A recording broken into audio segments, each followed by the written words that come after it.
Mitten im kalten Winter war die Seeoberfläche mit einer dicken Eisschicht bedeckt, eine Gans schien unter dem durchsichtigen Eis gefangen zu sein.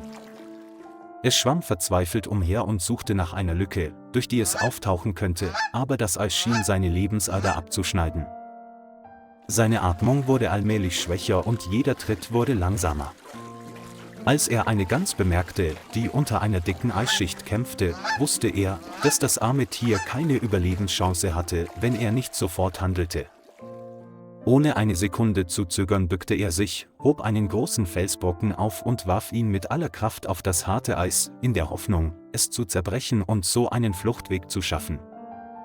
Auch die Gans schien die Hilfe des Menschen zu schätzen und versuchte, auf eine kleine Chance wartend, auf den Spalt zuzuschwimmen. Er bückte sich schnell und streckte die Hand aus, um das Tier ans Ufer zu ziehen, bevor es völlig erschöpft war.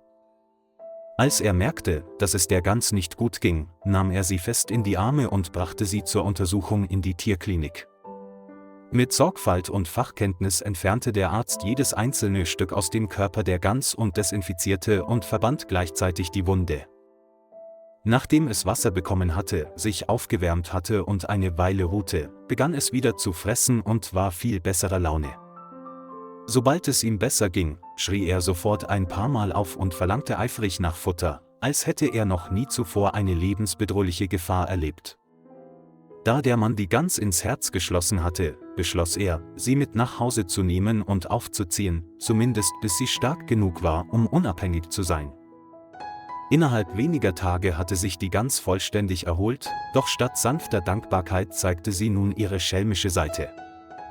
Sobald es sich erholt hatte, trabte es im Haus umher und nutzte die Situation gelegentlich aus, um den Mann zu schikanieren. Manchmal pickte es an seinen Füßen herum, ein anderes Mal versuchte es, ihm sein Essen zu schnappen oder schleifte seine Schuhe herum. Dennoch hieß er die Gans willkommen und lud sie in seinem Haus ein. Jeden Morgen auf dem Weg zur Arbeit sehe ich es vor der Tür stehen und mit den Flügeln schlagen, um mich liebevoll zu verabschieden. Um diese Vorfreude auszugleichen, nimmt er sich jedes Mal, wenn er nach einem langen Tag nach Hause kommt, die Zeit, mit ihm spazieren zu gehen. Anstatt brav neben ihnen herzugehen, rannte er los, um die Passanten zu ärgern, indem er laut schrie oder in ihre Kleidung biss. Die Leute waren an diesen Unfug gewöhnt, niemand störte sich daran, sondern lachten nur fröhlich. Die Gans wuchs heran und war kein einsamer, schelmischer Junge mehr. Eines Tages brachte er eine wunderschöne Gans nach Hause und bald wurde eine Schar Gänseküken geboren. Durch das Zwitschern der Gänseküken war im Haus jetzt mehr Betriebsamkeit denn je zu hören. Obwohl die Gans den Mann liebt, der sie gerettet hat, orientieren sich ihre Instinkte immer noch an der Natur. Die Gänsefamilie kehrte gemeinsam zum See zurück. Die Gans drehte den Kopf und sah ihn lange an, als wolle sie sich ein letztes Mal bedanken. Lieber Freund, vielen Dank, dass Sie sich die Zeit genommen haben, der Geschichte zu folgen.